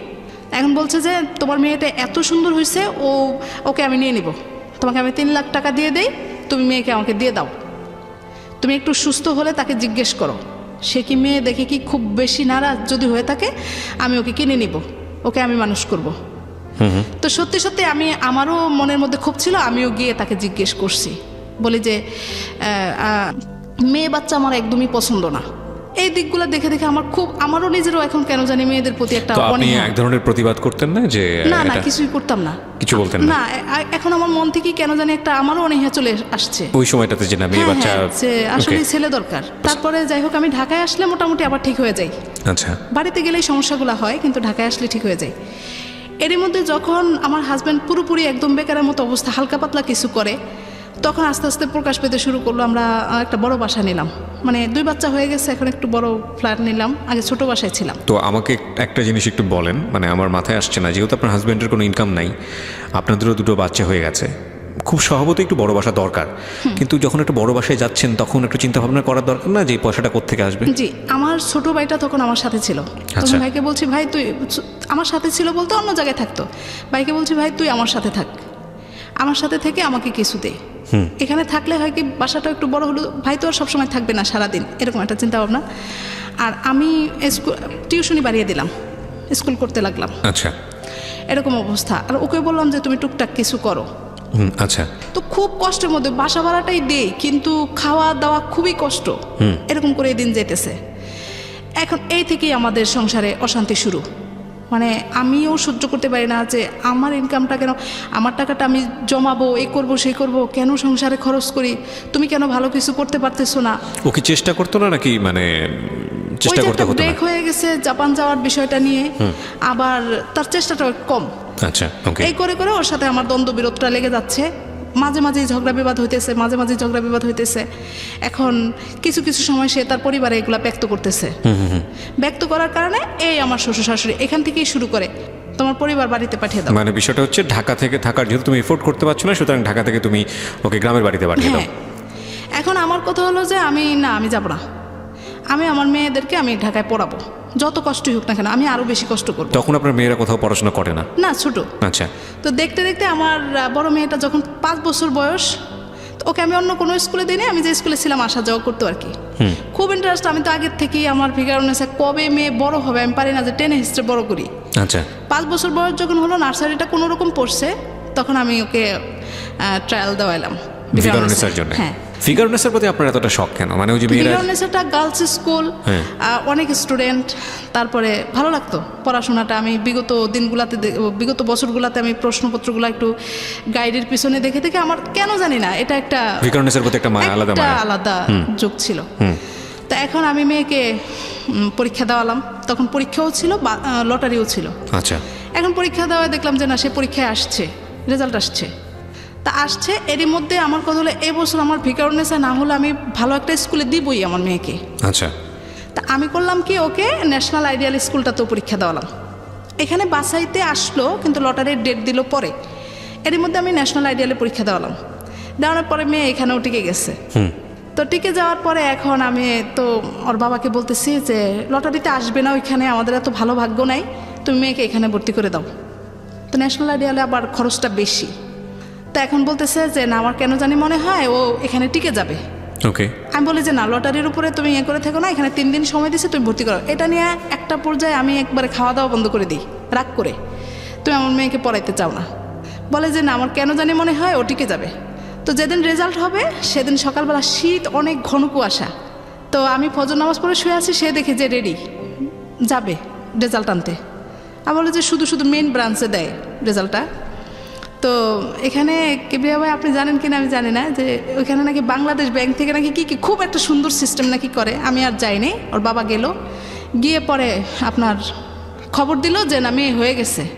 ওই দিনটা যে মানে কিরকম কাটছে আমার জীবনে, মনে হয় একটা অত্যাধিক বড় পাওয়া। মানে মেয়ে ফিগারনেসের রেজাল্টে টিকে চান্স গেল, পেয়েছে। হ্যাঁ। আচ্ছা ওকে। রেজাল্ট এবং লটারি দুইটাতে টিকে গেল, বাচ্চাটা আচ্ছা। ছোট। ওকে। আমি প্রথমবারই তাকে পরীক্ষা দেওয়ালাম, অন্যরকম একটা অনুভূতি। আচ্ছা তো এখন ওর বাবা এতটাই আনন্দিত হয়েছে ওইখানে, আমাকে খবর দিল, মানে খুশিতে। আর ওই দিনের অনুভূতি এখন আর প্রকাশ করা যাবে না, অনেক বড় একটা অনুভূতি। আমি বলছি যে ওকে জড়ায় ধরে বলতেছি যে ওহি, তোদের সংসারে আমি এই এত বছরে একটা বড় একটা মানে কিছু পেলাম, কিছু পেলাম, অনেক খুশি আজকে আমি। আমার মনে হয় একটা মাস শুধু হাওয়ায় হাওয়ায় আমি উড়ে বেড়াইছি, এরকম একটা অবস্থা। তো ভর্তি করালাম মেয়েকে, মেয়ে 1 কমপ্লিট করলো। 1 বছরটা ভালো, খুব ভালো কাটতেছে, বাবারও খুব আগ্রহ, আমারও। আমি ওকে পড়ানোর জন্য দেখা গেছে টিউশনি করি রাত 11টা পর্যন্ত, স্কুল করি, তারপরেও আমার মেয়েটাকে আমি পড়াইতেছি। পরের বছর আমার ছোটো মেয়েটা খুবই ছোট, ওটা এখনও স্কুল কোথাও দিই নেই, পড়াশোনা এখনও হাতে দিই নেই, নিজে নিজে একটু একটু পড়ে। পরে আমার আবার নেশা, ওকে আমি দেওয়াই, দেখি বোনের কোটায় আসে নাকি, যদি হয়ে যায় তাহলে আমি ওকে 2 বছর রেখে দিব, আচ্ছা কারণ লটারিতে আসবে এমন তো কোনো গ্যারান্টি নেই। পরের বছর আবার আমি ওকে পরীক্ষা দেওয়াম, সবাই না করলো, বললো যে না এত ছোটো বাবুটাকে দেওয়ার কোনো দরকার নেই। আমি না, দেখি ও একটু ঘুরে আসুক, ছোটো মেয়েটা ও খালি আমাকে ছাড়ে না, দেখি ও পরীক্ষার ভিতরে ও যেতে পারে নাকি, আমি একটু দেখি, আসবেই যে এরকম কোনো কথা নেই। পরে আমি ওকে আবার পরীক্ষা দেওয়ালাম, দেখি সেও দেখি যে বাসাইতে চলে আসছে রেজাল্ট, মানে দুজনেই খুব মেরিটোরিয়াস ছিল। হ্যাঁ মোটামুটি। তো এখন তাও রেজাল্টের দিন, এখন ওর বাবা বলতে আচ্ছা যে আমি বাড়ি যাবো ডিসেম্বরে, বলে যে না তুমি বাড়ি যাও না, ওর রেজাল্ট দেবে। আমি বলি না, ওইসব রেজাল্টের জন্য থেকে লাভ নেই, আমি ঘুরে আসি, ও টিকবে না, ও আসবে না লটারিতে। আমি চলে গেলাম 19 তারিখে, 20 তারিখে লটারি হচ্ছে ঢাকায়। তো এখানে মজার একটা বিষয় আমি একটু উল্লেখই করি, আমার কাছে ভালো লাগার বিষয়টা আমার জীবনের জন্য। বাড়ি গেছি আমি, সকালে গিয়ে ভোলায় পৌঁছালাম, তো আমাকে বলতেছে যে আমি রেজাল্ট আনতে যাচ্ছি। আমি বলছি যে শুধু শুধু কী দরকার, রেজাল্টের তো পরে জানাই যাবে, কারণ আমি যাব। রেডি হয়ে গেছে। 8টার সময় আমার পরিচিত ভাবিরা ফোন দিছে যে এরকম এরকম এখনই শুরু হতে যাচ্ছে অনুষ্ঠানটা, লটারি শুরু হতে যাচ্ছে, আগে বোনের কোটাটা টান দিবে তারপরে। আচ্ছা, তা আমি কথা বলতে নিয়েছি, পরে বলে যে একটু রাখেন, এই মাত্রই শুরু হইতেছে। কিবরিয়া ভাই 2 মিনিটের মধ্যে সে আমাকে ফোন দিয়ে জানায়, ওই ভাবি, যে আপনার মেয়েটা তো টিকে গেল। অবাক, মানে বসুন্ধরা ব্রাঞ্চে আপনার সর্বপ্রথম বোনের কোটায় আমার মেয়েটা। কি কোটা ছিল? বোন কোটা। বোন কোটা, হ্যাঁ। আচ্ছা, ইন্টারেস্টিং। বোনের আবার কোটা হয়? হ্যাঁ, বোনের কোটা হয়, মুক্তিযোদ্ধার কোটা হয়। আচ্ছা, বোনের কোটা ও এসে গেল একদম সর্বপ্রথম লটারিটা। ওর বাবা যখন দাঁড়াইছে, ওখানে সাংবাদিকরা ছিল, সবাই গিয়ে মানে আশেপাশে দাঁড়িয়ে আছে, বলে যে মানে ওইখানে একটা প্রথম লটারিটা, হাততালি, অন্যরকম একটা অনুভূতি। আচ্ছা, সবাই ফোন দিয়ে বলতেছে যে আমি তো অবাক, কি করে হয়, এটা প্রথমেই হলো, আর আমি তো এটা কল্পনাই করিনি। লাগ ভালো ছিল ইনফ্যাক্ট। হ্যাঁ, এরকম করে পরে আমি যাই হোক ওকে ঢাকায় নিয়ে আসলাম, এসে ভর্তি করালাম। খুবই ছোট, কিন্তু এমনি ওর আবার একটু মেরিট ভালো, চেষ্টা করলে খুব ভালো পারে। ভর্তি করালাম এখন 2 জন। প্রথম বছর মেয়েটাকে ওই আমার পরিচিত এক ভাইয়ের মাইক্রো যায় বাড্ডা থেকে, মাইক্রোতে দিয়ে দিলাম, মানে ছোট মানুষ। পরের বছর এখন আমার 2 জনকে তো আমি মাইক্রোতে দিতে পারবো না, ভ্যানে দিয়ে দিলাম। আচ্ছা, এই ক্লাস 2 থেকেই শুরু হলো আমার আরেকটা অধ্যায়। আমার শ্বশুর শাশুড়ি বলতেছে মেয়ে মানুষ কেন ঢাকায় পড়াতে হবে, ভিকারুন্নেসার পড়ানোর মানেই হলো যে প্রচুর টাকা খরচ। কিন্তু আমি তো জানি যে কতটুকু খরচ। আমার প্রশ্নটা হলো তুমি জানো, কারণ আমার শ্বশুর শাশুড়ি বাবা মা তারা গ্রামে থেকে না জানারই কথা, ভাবে যে বড় একটা স্কুল, না জানি কত টাকা খরচ। কিন্তু তুমি আমি জানি যে আমার বাচ্চাদের পিছনে কত টাকা আমার খরচ হয়। এটা করে করে তখন একটা তাদের কথাকে পাত্তা দিত না। এখন ক্লাস 2 বছর শেষ হলো পরে আমি বেড়াতে গেলাম, এখন আর আমাকে আনবে না, বলে যে তুমি এখানেই থাকো, এখানে অনেক খরচপাতি, আমি চালাইতে পারবো না, এই সেই। এখন আমার এরকম একটা অবস্থা না, আমার মেয়েরা পড়তেছে, আমি কেন ওদেরকে পড়াটা বন্ধ করব? আচ্ছা, আমি আবার অনেক দিন রাগারাগি করে টোরে শেষ পর্যন্ত একটা খারাপ সম্পর্কের মধ্যে দিয়েই আমি আবার ঢাকায় চলে আসি, মানে সমঝোতার মধ্যে না। আচ্ছা, আনবে না, আমি চলে আসবো, এরকম আসলাম। এসে আমি তো স্কুল করতেছি, বাচ্চারা যাচ্ছে। ক্লাস 2 ও 1 পার করলো, 3-তে উঠলো। এবার বাড়ি গেছি, পরে এমন একটা অবস্থা, এখন বাবা মা সম্পূর্ণটাই জেনে গেছে। জেনে যাওয়ার পর বাবা মা আমাকে আর দিবে না। কোন বাবা মা এটা? আমার বাবা মা। হ্যাঁ, দিবে না বলতে আর ঢাকায় আসতে দিবে না। আচ্ছা, ও পড়াইতে চায় না, বাড়িতে থাকো, এখানে সরকারি স্কুলে ভর্তি করে দাও, তুমি একা পারবা না ঢাকা, এরকম যুদ্ধ ঝামেলা করে হয় না, ও কিছু করবে না। তখন পর্যন্ত আপনার হাজবেন্ড বেকার বলতে হালকা পাতলা করে আর কি করে সেই সময়, ওই যে পাসপোর্টের টিকিট, ম্যান পাওয়ারের এই লাইনে। কিন্তু একটা যে আছে যে পেশা হিসেবে নেওয়া, ওরকম কিছু করে না। আর এখন আমি এতটাই ক্ষিপ্ত হয়ে গেছি, আমার টিউশনির টাকাগুলো মাস শেষে ঘর ভাড়া দিতে হয়, মানে ওর সাথে পুরোপুরি তো আর আমি দিই না, ওর সাথে আমাকে শেয়ার করতে হয়, ওইটাতে আমার শেয়ার করতে। সব থেকে বড়টা হলো যে আমি কোনো মাসে টেনশন ছাড়া থাকতে পারি না। আচ্ছা, এইটাই হলো আমার বড় সমস্যা হয়ে দাঁড়াইছে। মেন্টাল অবস্থা এত খারাপ, মানে ঝগড়াঝাটি লেগেই থাকে, এমনকি সে মাঝে মাঝে মারধরও করে। এখানে আমি মিথ্যে বলবো না, আমি একটু সেন্টিমেন্টালি হয়ে যাই কেন জানি, আস্তে আস্তে করে। আমার টাকা পয়সাগুলো আমি জমাবো আমার মেয়েদের জন্য, সেই সংসারটা চালাবে, না হয় আমি কিছুটাই হেল্প করব। তা না, মাঝখান থেকে আবার বলে আমি বাড়ি চলে যাওয়ার জন্য। তার তো ইচ্ছা নেই আমার মেয়েদেরকে পড়াশোনা করানোর মতো। আমি বুঝতে পেরে যাই। মেয়েটা 3 থেকে 2 কমপ্লিট করার পর থেকেই প্রতিটা বছর আমার ঝামেলা হচ্ছে। ডিসেম্বরে বাড়ি পাঠায় আর আনবে না। এরই মধ্যে সে একদম বেকার হয়ে যায়। আপনার কেউ কেউ এসে বলে যে ওর বাবা তো দেখছি যে অফিসে গিয়ে পেপার পড়তে পড়তে ঘুমায় যায়, কোনো কিছু তো করতে চায় না। বাসায় আসলে জিজ্ঞেস করি, বলে যে আমি কার জন্য করব, আমি কারোর জন্য করব না। তো এখন আমি দেখলাম যে আমাকে না, একটু বলেন তো, আপনার তো বিয়ের আগে এরকম একটা কথা ছিল যে ঢাকা শহরে জায়গা আছে কিন্তু বাড়ি করেনি, ওই জায়গাটা কোথায়? না ওটা নাই। ওটা জানলেন কবে আপনি? এটা জানলাম বিয়ের বছর দুয়েকের মধ্যেই আমি জেনে গেলাম। কিভাবে জানলেন? জিজ্ঞেস করলাম বারবারই, বললাম তো ও সত্যিটাই বলে দিল, বললো যে না আসলে আমার কিছুই নেই। আমি বলছি যে তাহলে আমার শ্বশুর কেন বললো? বলে যে বিয়ে শাদীর ক্ষেত্রে এরকম বলা হয়। আপনি আপনার বাবাকে গিয়ে প্রশ্ন করলেন না? বিয়েটা তো অ্যারেঞ্জ ম্যারেজ ছিল। হ্যাঁ, বাবাকে গিয়ে প্রশ্ন করছি, তারপর থেকেই তো ঝামেলা শুরু। সেক্ষেত্রে তো আপনাকে আরো বেশি করে সাপোর্ট করা উচিত আপনার বাবা মায়ের। না সাপোর্ট বলতে তুমি চলে আসো। চলে আসো বলতে মানে ওকে ডিভোর্স তুমি, দিয়েছে? হ্যাঁ তুমি আমাদের কাছে থাকো, এই সাপোর্টটা ছিল, মানে ঠিক আছে তাহলে ওকে ছেড়ে দিয়ে তুমি জি, চলে জি, আসো। জি। কিন্তু আপনি তো সেটা করবেন না। না না আমি সেটা করব না। কেন করবেন না? এখানে করব না, আমি আমার সন্তানদেরকে ঢাকায় রেখে পড়াবো, আমার মতো যেন তারা না হয়, তারা ভালোভাবে পড়াশোনা করবে। মানে আমি আপনাকে যে গ্রামে কনজারভেটিভ এনভায়রনমেন্টের মধ্যে বড় করেছে সেরকম যেন তাদের জীবনটা না, না না, হয়। না। Okay fine. এটা। আপনার হাজবেন্ড সম্পর্কে যে ইনফরমেশনটা পেলেন দুপুরবেলা অন্য কারোর সঙ্গে সে আড্ডা দেয়? অন্য ছেলে মানুষের সঙ্গে, কোনো মেয়ে মানুষের সঙ্গে না, বন্ধু বান্ধবদের সঙ্গে। তা এখন আমি দেখে শুনে এবার আমার বাবার সাথে তো এগুলো শেয়ার করতে পারবো না, আম্মার সাথে শেয়ার করলাম। বললাম আম্মা তাকে এভাবে রাখা যাবে না, বাইরে পাঠাবো। তো বাইরে পাঠাবো কিভাবে কি? আমি তো জানি যে ও এই লাইনে আসছে, ভালো মন্দ সব ও বুঝবে।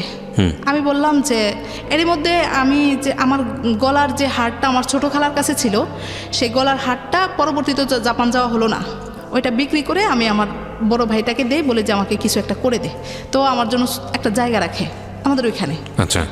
আমার ভাগ্যটা এতই ভালো বলবো নাকি, কিছুদিনের মধ্যে জায়গাটার দামটা বেড়ে যায়। আমি বললাম ভাই তুই সাইড থেকে জায়গাটা বিক্রি করে আমাকে একটা ভালো জায়গা, একটা করে একটা জায়গা নিয়ে দে, যাতে আমি একটা বাড়ি টাড়ি তৈরি করতে পারি। তো ওই টাকায় তো আর হবে না, মাত্র 2% জমি, 2% জমি সে আমাদের ওইখানে কিনলো। তো কেনার পরে রইলো এটুকুই আমার সংসার জীবনের সঞ্চিত টাকা বা যাই বলি সম্পদ এই। তো এরই মধ্যে যখন এটা বললাম, আমি আম্মাকে বললাম আম্মা ওকে আমি আর টাকা রাখবো না, আমার মান সম্মান কিছুই থাকবে না। বলে আচ্ছা ঠিক আছে। আমার ছোটো ভাইটার সাথে আলাপ টালাপ করে আমার ছোটো ভাইটার দিয়েই আমার আব্বার কাছে চাওয়ালাম। আমি বললাম তুমি সৌদি যাও, যদি সৌদি যাও তাহলে আমি আমার জায়গাটা বিক্রি করে দিব। বললো যে না সৌদি গিয়ে অত বেশি টাকা পয়সা নাই, আমি মালয়েশিয়া যাব। তখনও আমাদের মধ্যে ঝগড়াঝাটি, আমাকে বাড়িতে পাঠিয়ে দিছে, দিয়ে বলতেছে আমি যাব না, ভিসা হয়ে গেছে সে যাবে না। এখন বাড়িতে গিয়ে যখন বললাম যে যাবে না সে বিদেশে, বলে যে এটা কেমন কথা, সে যাবে সব কিছু প্রসেস হয়ে গেল, এখন বলে যে যাবে না। তো তাহলে সে কী করবে? সে তার এক ফ্রেন্ডকে দিয়ে আমাকে খবর দেয় যে আপনি, ওই লোক বলতেছে আমাকে যে আপনি আপনার বাবার বাড়িতে থাকেন, বাচ্চাদের খরচ বাবদ সে মাসে 4,000 টাকা করে দিয়ে দিবে। আচ্ছা। আপনি ঢাকায় আসবেন না, ও ঢাকায় সংসার চালাতে পারবে না। তা আমি বলছি যে ঢাকায় যদি আমি না পড়াই তাহলে আমার 4,000 কেন, 4 টাকাও লাগবে না। কিন্তু প্রসেস হয়ে গেল, সে বাহিরে যাবে না, বলে যে না সে বাহিরে কষ্ট করতে পারবে না, সে যাবে না। পরে আমি এবার চিন্তা করলাম যে এখন আমার বাবা মা কোনোভাবেই আমাকে আর আসতে দিবে না। এবার আমিও কেন জানি চিন্তা করলাম যে আমি ঢাকায় আসবো কিন্তু তার কাছে আসবো না। এবার আমি আমার মেয়েদেরকে নিয়ে শেষ চেষ্টাটা আমি করব, আমি নিজে নিজে কিছু করব, করে যে কয়দিন পারি চলতে পারলে সর্বশেষ আমি নিজেকে সান্ত্বনা দিতে পারবো যে না আমি আর পারলাম না। কিন্তু যেহেতু সে এই চিন্তা করেই ফেলছে যে সে আমাকে ঢাকায় রাখবে না, বাড়িতে পাঠাবে 4,000 টাকা, সুতরাং আমি তার কাছে আর যাব না। এখন আসতেছি না সেইভাবেই থাকলো। আমার মেয়ের স্কুল খুলে গেছে জানুয়ারির 15 তারিখ, আমি 14 তারিখ রওনা করে 15 তারিখে ঢাকায় চলে আসি। এসে কোথায় উঠবো, কি করব? আমার তো এইভাবে আমি কোনো বাসায় গিয়ে উঠতেও পারি না, আমার একটা অন্যরকম সমস্যা হয়, চাল চলন এটা সেটা। পরে আমি আমার এক হিন্দু কলিগ, তার হাজবেন্ড অন্য জায়গায় থাকে, তার বাসাটা, আমি তার বাসায় উঠলাম। আচ্ছা। এখন যেহেতু সে হিন্দু, আমার একটু নামাজ কালামের অবস্থা লাগে, একটা পরিবেশ লাগে, সে একটা রুম আমাকে একদম টোটালি করে দিছে। এর মধ্যে আল্লাহর কি হুকুম, আমার বেশ কিছু কলিগরা ছিল আশেপাশে যারা আমাকে খুবই হেল্প করতো। মানে তখন থাকতো আপনার সঙ্গে নাকি সে থাকতো না আপনার সঙ্গে? কাছাকাছি তো বাসা। পরে তাকে জানানো হলো যে আমি বাসায় এসে আসি। তো সে একদিন আমাকে নিতে আসলো, এসে বেশি একটা সাধলো না, মানে আমাকে বাসায় যেতে হলো না সোজা কথা। ওকে। এরই মধ্যে যখন দেখলো যে না আমি এরকম চিন্তা ভাবনা করেই ফেলছি, তখন সে আবার আমার ভাইকে ধরে পরে বলতেছে যে আমি এবার মালয়েশিয়া যাব, তুমি আমাকে যাওয়ার প্রসেস, কিন্তু আমাকে জানায় না। তো বাড়িতে গিয়ে থাকলাম 1.5 মাস, ঢাকায় আসলাম 5 দিন। 5 দিনের দিন সন্ধ্যাবেলা আসরের পরে আমার ভাই সহ ও সহ আসলো, এসে বলতেছে যে চলো, ভাই বলতেছে যে চলো বাসায় যেতে হবে। আমি বলছি যে না আমি আর যাবই না, আমি এদিকে ছোট একটা বাসা খুঁজতেছি। আমি আপনার স্কুলে বলে তখন দিলাম ইনকাম কত ছিল মাসে? এই 12-13 হাজার টাকা এরকম। এই 12-13 হাজার টাকা দিয়ে 3 জনের সংসার, মানে যদি আপনার হাজবেন্ডকে বাদ দিই, হ্যাঁ হ্যাঁ 3 জন, এটা নিয়ে আপনি আলাদা থাকার চিন্তা করছেন। হ্যাঁ। হাজবেন্ড থাকলে হাজবেন্ড সহ এই 12-13 হাজার টাকা দিয়ে আপনার চলতে হতো মাসে। ও দিত, ও কিছু দিত, আমি কিছু দিতাম। তো এবার আমি চিন্তা করলাম আমি 3-4 হাজার টাকার মধ্যে একটা বাসা নেব, এক রুম, খালি কোনো রকম একটু মাথাটা গুজিয়ে থাকবো। আর বাচ্চাগুলোকে আমি শুধু স্কুলে পাঠাবো, আনবো, যে মাসে বেতনটা আসবে বাবা মার কাছ থেকে চেয়ে নিয়ে আসবো। আমার তো একটা ভরসা আছে যে অন্তত আমার বাবা মার কাছে চাইলে আমি কিছু পাবো, এটা আচ্ছা। একটা আমার আছে। যদিও বাবা মা রাগ, চায় না আমি ঢাকায় থাকি, কিন্তু তারপরেও। এরপরে 5 দিনের দিন আমার ভাই যখন এসে বললো চলো, তো চিন্তা করলাম কলিগের বাসায় কয়দিন না থাকে, এবার যেহেতু সারতেছে বাসায় যাই। আমি গিয়ে শুধু খাটের কোনায় বসলাম, দেখি আমার হাজব্যান্ড প্যান্ট পরতেছে। তার ফ্লাইট মানে কি বলবো, বলার কিছুই নেই। 1.5-2 মাস তার সাথে আমার কথা কাটাকাটি, ঝগড়াঝাটি, ফ্লাইট দেখা নাই। বলতে আপনি জানলেন ওই সময়টাতে সে মালয়েশিয়া চলে যাচ্ছে? হ্যাঁ, আমি বাসায় গিয়ে শুধু বসলাম, চলে যাচ্ছে, মানে 2টা কথা বলার মতো কোনো উপায় না। খুচরা আপনার কিছু টাকা ছিল, মনে হয় 800-900 টাকা এরকম, সে আমাকে ধরায় দিয়ে চলে গেল। তো ওই মাসের বাসা ভাড়াটাও সে দিছে, দিয়ে তারপরে চলে গেল। আর কিছুই বলতে পারলাম না, বা তার সাথে আমার 2টা কথাও হলো না। এখন চলে যাওয়ার পর তো মানে একটা অস্থিরতা, এতদিন তো রাগারাগি কথা কাটাকাটি যাই হয়েছে, এখন যাওয়ার পরে তো মানে খুব খারাপ লাগতেছে বিষয়টা। বাচ্চাগুলোকে একটু ডেকে 2টা কথা বলতো না, কিন্তু আমার মানে তখন আর কি নিজেকে নিজে প্রশ্ন করতেছি, রাগও আসতেছে ভিতরে। আমি তো জানতাম না সে চলে যাবে, কিন্তু সে তো জানে যে আমি চলে যাব। সে তো আমাকে একটা দিন আগেই ঘরে রাখতে পারতো। আমি আজকে যেহেতু আসছি, তার আগের দিনও তো আসতাম। পরে চলে গেল, চলে যাওয়ার পরে ওইখানে যাওয়ার পরে মোবাইলে আমার সাথে কথা হলো, শেষ, সব রাগ জিত শেষ। এবার আমি আমার মতো করে থাকতেছি। বলল যে আমি 1 মাসের বেতন পাবো না, তুমি 1 মাস কিভাবে কি করবে তুমি দেখো, আমি কিছু করতে পারবো না। সম্পূর্ণ খরচ আমার ছোটো ভাইটার গাড়ে। ও চাল ডাল আনলে আমি রান্না করি, নচেত না, নিজের থেকে কিছুই করতে পারি না, এরকম অবস্থা। আর ও করছে যে থাক গেছেই যেহেতু, এখন ভালো কিছু হবে। আব্বা আম্মাও বলতেছে তোমার আর কষ্ট থাকবে না, একটু কষ্ট করো, দেখবে যে তোমার সব সমস্যার সমাধান হয়ে গেছে। ও দেখবা যে এখন সব কিছু ঠিক আছে। এখন গিয়ে 1.5 মাস পরের থেকে সে আমাকে মাসে 13 হাজার টাকা করে দেয়, 2 বারে। 15 দিন পর পর সে আমাকে টাকা দেয়, টোটাল 13 হাজার টাকা মাসে। আচ্ছা, তা আমার ভাই দেওয়ার পরেও তো আমার ঘর ভাড়াটা কত থেকে যায়। এখন বাবা আমার কাছ থেকে টানা শুরু করলাম, আব্বার ঢাকা কাছ শহরে থেকে- বসে? হ্যাঁ, মানে আব্বুর কাছ থেকেও চাই, সেও দেয়, আম্মার কাছ থেকেও। তো পরে এরকম করে করে আসি, আমি কোনো রকম টিকে আসি, আমি খালি স্বপ্নই দেখতেছি দিনগুলো অবশেষে ভালো আসবে। এরই মধ্যে গত বছর আমার বড় মেয়েটার খুব অসুস্থ হয়ে যায়, পেটে ব্যথা, হঠাৎ করেই সেন্সলেস হয়ে যায়। পরে ডাক্তার দেখানোর পরে অনেক টাকা খরচ হয়ে গেল, দৌড়াদৌড়ি অনেক হলো, শেষ পর্যন্ত অ্যাপেন্ডিক্স ধরা পড়লো। তো শেষ পর্যন্ত আমি একা এই মেয়েটাকে অপারেশন করালাম। এই করিডোরে অপারেশন গেল।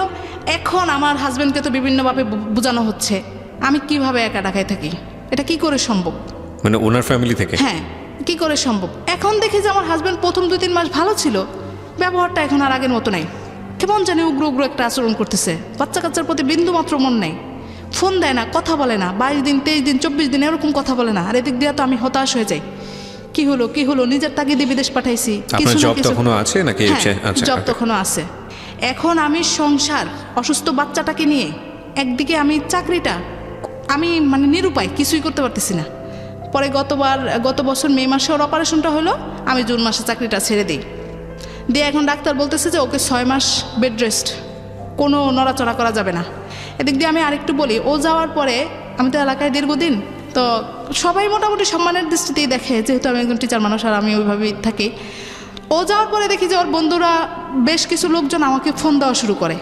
ইস্যুটা কি ব্যাপার, আপনার হাজব্যান্ড কোথায়, তার কাছে তো টাকা পাবো, হ্যাঁ কাজ ছিল, না বলে কোথায় গেল, এরকম ধরনের কথাবার্তা বলে। সব কিছু হিসাব নিকাশ করে তখন আমি দেখলাম যে না, আমাকে এলাকায় থাকা যাবে না, কারণ হলো আমার বাচ্চাটা অসুস্থ, আমাকে তো এখানে বাসা ভাড়া দিতেই হচ্ছে। আমি বললাম যে না, আমি এবার দেখি বসুন্ধরায় ছোট একটা বাসা পাই কিনা। আল্লাহর কি হুকুম, একদম স্কুলের কাছাকাছি আমি 1 রুমের একটা বাসা পেয়ে যাই। পেয়ে 2 বাচ্চাকে নিয়ে আমি উঠলাম। এদিক দিয়ে সে আমার সাথে মোটামুটি যোগাযোগ বন্ধ রাখে, মন চাইলে কথা বলে, মন চাইলে টাকা দেয়, এরকম অবস্থা করে। মেয়েদের সাথে কেমন আচরণ করতো? না, খুব বেশি ভালো না, ফোন দিলে কথা বলতো না, বেশি একটা যোগাযোগ রাখতো না। আমি মাঝে মাঝেই বলতাম যে তুমি অন্তত ফোন দিয়ে তো জিজ্ঞেস করবা মেয়েরা কেমন আছে, বা ওরা যেহেতু তুমি কাছে নেই, কিন্তু তুমি যে বাবা, তুমি তো ফোন দিয়ে জিজ্ঞেস করবা যে তোমরা কেমন পড়াশোনা করতেছো, তাহলে ওরা আমাকে ভয় পাবে। বা বুঝবে যে না বাবা আমাদের জন্যই কষ্ট করে, শিখিয়ে দিতাম, কিন্তু না, কোনো রকমের কোনো কিছু না। একটা পর্যায়ে সে বলল কি আমি আর এখানে থাকতে পারতেছি না। বৈধ অবৈধ সব ধরনের লোককে পুলিশ খোঁজাখুঁজি শুরু করে দেয় মালয়েশিয়াতে। হ্যাঁ, খুব খারাপ অবস্থা। আমি বলছি তুমি টিকতে না পারলে চলে আসো, জীবন আগে তারপরে সব কিছু। হ্যাঁ, দেশে গিয়ে কি করব, আমি কি করে খাবো, না আসবো না। যখন আমি বলি যে ঠিক আছে তুমি দেখো আর একটু কষ্ট করো, দেখো পরিস্থিতিটা সামাল হবেই, তখন সে বলে কেন থাকতে বলো, কেন তুমি থাকতে বলো, মানে দুই দিকেই আমার সমস্যা। বুঝতে পেরেছি। হ্যাঁ, এদিক দিয়ে পুরা তোলপাড়, আমি কেন ঢাকায় একা থাকি, কি কারণ, কি কাজ, মেয়েদেরকে ভিগারনেসে পড়াইতে হবে, মেয়েদেরকে ঢাকায় রেখে পড়াইতে হবে, এইরকমই কি একটা, এটা হলো আমার জন্য একটা উসিলা, এরকম তাকে বোঝানো হচ্ছে যে আমি উসিলা করে ঢাকায় থাকতেছি। তো যাই হোক, আমি বসুন্ধরা বাসা নিলাম, 13,000 টাকা পরে আমার বাসা। আমি হিসাব করে দেখলাম আমার 1 টাকা রিক্সা ভাড়া, কোনো খাতে আমার কোনো খরচ হয় না, শুধু বাজারটা করা আর এই বাসা ভাড়াটা দেওয়া। যখন সে আমার সাথে বিক্রয়টা করা শুরু করলো, এখন আমি দেখি চোখে মুখে অন্ধকার। বিক্রি বলতে টাকা পয়সাটা দেওয়া বন্ধ করে দিছে, এখন সে চলে আসবে। আমি বাসাটাও নিলাম ওইখানে, আব্বা আম্মা আবার হয়তো চলে গেল। এখন দেখি পৃথিবীটা আমার কাছে আর কিছুই নেই, বাবা মা নাই, মানে কিছুই নেই, আমি বলতেও পারতেছি না কাউকে, এরকম একটা দুঃসহ অবস্থা। শেষ পর্যন্ত আমি ওকে জানালাম যে আমি বাসা ছেড়ে দিচ্ছি, আর আমি চলতে পারি না, কিন্তু বাসাটা আমি ছাড়িনি, শুধু ওর মতামত জানার জন্য আমি এটা করছি। যখন আমার শাশুড়িকে জানানো হলো, বলে যে তুমি এবার বাড়িতে চলে আসো। আমি জানি যে আমার বাসাটা ছাড়লেই আমি একদম আমার ছন্নছাড়া হয়ে গেলাম। বাসাটা থাকলে বাবা হোক, মা হোক, ভাই হোক, কেউ না কেউ অন্তত ক্যারি করবে, আমার এরকম একটা চিন্তাধারা। সে 11 মাস থেকে চলে আসলো গত ডিসেম্বরে। তা আমি মেয়ের পরীক্ষা শেষ করে বাড়িতে গেলাম। আব্বা আম্মা বলছে যদি ও চলেই আসে, ওর সাথে তুমি আর কোনো সম্পর্ক রেখো না, বারবার ওকে সুযোগ দিও না, বারবার তুমি জীবনটা নষ্ট করে দিও না। আর ওর পোলাপান তুমি এত কষ্ট করে পড়ায়ও না, ওদের পরিবার থেকে তুমি কিছু পাও নাই, মেয়েদের থেকেও তুমি কিছু পাবা না। এরকম আমার জায়গা থেকে আমার বাবা মা বলে যে তোমার এত কষ্ট আর সহ্য করতে পারি না, তুমি ঢাকায় থেকে অনেক কষ্ট করো। তো বিদেশ থাকা অবস্থায় আমার এত কষ্ট হয়েছে যে আমি 3-4 বেলায়, এখন আমার মেয়েদেরকে প্রশ্ন করলে ওরা বলতে পারবে যে 2-3 বেলা আমি মানে ভাতই রান্না করতে পারতাম না, ঘরে চাল থাকতো না। তারপরে কোনো সময় দেখা যেত যে শুকনা কোনো খাবার খেয়ে মেয়েদের নিয়ে শুয়ে থাকতাম। তো মাঝে মাঝে মেয়েদেরকে প্রশ্ন করতাম। একদিন সকালবেলায় স্কুলে যাবে আমার ছোট মেয়ে, তো বলতেছে মা ভাত নাই, কি দিয়ে খাবো? আমি বলি যে করলা ভাজি ছিল, বলছে করলা ভাজি দিয়ে খেয়ে যাও। না মা খাবো না। আমি ডেকে বলি যে শুনো, যদি এরকম হয় যে কোনো দিনই স্কুলে যাওয়ার সময় তুমি ভাত খাইতে পারলা না, আবার স্কুল থেকে এসেও দেখলা যে ভাত নাই, একদিন না ধরো অনেক দিন এরকম ঘটনা ঘটলো, তখন তুমি কি করবে? চলো আমরা বাড়িতে চলে যাই, তোমার দাদা বাড়িতে থাকলে তো আর খাওয়া দাওয়ায় কষ্ট হবে না। বলে না মা, কষ্ট করব কিন্তু ঢাকায় থাকবো, মা এখানে পড়াশোনা করব। তো আমাদেরকে ভাত দিও না, কিন্তু এখান থেকে নিও না। দুইজনের একই কথা, কোনোভাবেই তারা রাজি না। পরে যাকে এভাবে করে, মানে ওদের উৎসাহটাতেই আমি আরও বেশি উৎসাহিত হচ্ছি। ওরা ছোট মানুষ, ওরা যদি থাকে আমি কেন পারবো না? এরকম করে করে থাকতেছি, খুব কষ্ট। কিন্তু এই কষ্টগুলো আমি আমার হাজব্যান্ডের কাছে প্রকাশই করতে পারলাম না। সে মেনেই নিল না, বলে যে হ্যাঁ আমি টাকা দিছি, 11 মাসে সে আমাকে 1,30,000 টাকা দিছে। সেখানে আমার বাসা ভাড়াটাই ছিল 13,000 টাকা। তারপরে বাচ্চাদের খরচ, আমার 1 বছরে প্রায় অনেক টাকা খরচ হয়। সেই টাকাগুলা বিগত দিনে আমি বেশ ঋণী ছিলাম, অনেক টাকা ঋণ ছিলাম, খুবই কষ্ট, কিন্তু কাউকে বুঝতে দিতাম না। তো এখানে বেশ কিছু মানুষের অবদান আছে। আমার একজন কলিগ আছে বসুন্ধরায়, তার হাজব্যান্ড ওসি এখন বর্তমানে, এতটাই হেল্প করতো, মানে দেখা যেত যে দিনের প্রতিদিনই আমার বাসায় তরকারি পাঠিয়ে দিত মেয়েদেরকে, মানে যে সময় যেটা সুযোগ সুবিধা এটা সেটা। আর কিবরিয়া ভাই, আমি আপনাকে একটা কথা বলি, যে সবাই তো শুনতেছে, এই জন্য বলতেছি যে আমার বড় মেয়ে যখন স্কুলে ভর্তি হয়, তখন ভর্তির সময় আপনার প্যাকেজে ড্রেস দেয়, আপনার টোটাল ড্রেসটা প্যাকেজে কিনতে হয় 1-এ যারা ভর্তি হয়। তো ওকে আমি 2 ড্রেস থাকে ওইখানে, 2টা করেই থাকে সব কিছু, জি, তো কিনে দিলাম। আমার মেয়ে কিন্তু জুতাটা তো এখন পরতে পারে না, জুতা আরও অনেক আগেই পা বড় হয়ে গেছে, মোজাটা কিন্তু আজও পরে, সেই 1-এর ক্লাস 1-এর মোজা এখনো পরে। বড় মেয়েকে 1-এ ভর্তি করালাম, ড্রেস দিলাম, এ পর্যন্তই শেষ। আপনার ফিতার আবার যাই বলেন, ওই ড্রেসের সাথে ছিল, ওই পর্যন্তই শেষ। ছোট মেয়েটাকে 1-এ ভর্তি করালাম, ওইখানেই শেষ। নতুন করে আর কোনো ড্রেস দিলাম না, কোনো কিছুই দিতে পারলাম না আজও পর্যন্ত। মানে ওরটা ছোট হয়, ও পরে, আর ওরটা আমি অন্য কারো কাছ থেকে, যারা ওই যে আমি নিজে তো কারো কাছে বলি না, আমার ওই ভাবির কথা আসলো বলে আমি কথাটা বললাম। সে গিয়ে বলে যে ওরকম তো পরাইতে পারতেছে না, এরকম যদি ড্রেস এরকম বাচ্চা দেখা যায় 5 থেকে 6-এ উঠে যায়, তখন আর ফ্রক পরতে পারে না। তো ওই ফ্রকগুলো এনে এনে এইভাবে করে করে আমি চলছি। গেলাম মেয়েদের নিয়ে পরীক্ষা শেষ করে, জি এরই মধ্যে ওর বাবা চলে আসবে। এখন আমার বাবার কথা হলো, ও আসলে আসুক, না আসলে তুমি ওর সাথে কোনো যোগাযোগ কোনো সম্পর্ক রাখতেই পারবা না। যদি রাখো তাহলে তুমি আমার থেকেও বঞ্চিত, আমিও তোমার কোনো দায়িত্ব গ্রহণ করব না। পড়ে গেলাম একটা মহা বিপদে। যে কথাবার্তা বলতেছি, ও আসতেছে ঢাকায় এসে আমি তো আমার বাসায় চাবি দিয়ে তো বাড়িতে চলেই গেছি, চাবি নিয়ে তালা লাগিয়ে। পরে সেদিনই সে বাড়িতে রওনা করলো। পরে রওনা করার পরে আমি এখানে একটা কাজ করলাম কি, যে আমার আব্বু খুবই রাগী। হঠাৎ করে যদি তাকে সামনে দেখে বসে, দেখা গেল যে হুটহাট করে তাকে একটা অপমান করা শুরু করে দিল, যে টাকা পয়সা দিলে আমি করলাম, বিভিন্ন ধরনের কথা বলতে পারে। আমি আমার ভাইয়ের বাসায় চলে গেলাম, গিয়ে তাকে ফোন দিলাম যে আমি কিন্তু বাড়িতে নাই। উনি কি তখন দেশে না দেশের বাইরে? এই ঢাকা থেকে যাচ্ছে, দেশের বাহির থেকে এসে ঢাকা থেকে বাড়ি যাচ্ছে। আচ্ছা, আমি কিন্তু আমার বাবার বাড়িতে নাই, আমি আমার ভাইয়ের বাসায় আছি। আমার উদ্দেশ্যটা হলো এরকম যে ও এসে আমাদের বাড়িতে না যাক, সরাসরি আমার এখানে চলে আসুক। আব্বু যেন ওই ওই মুহূর্তের রাগটা যেন না থাকে, না ইয়ে করতে আচ্ছা পারে। আচ্ছা। পরে বলে যে না তুমি চলে আসো, আমি যাব তোমাদের বাসায়।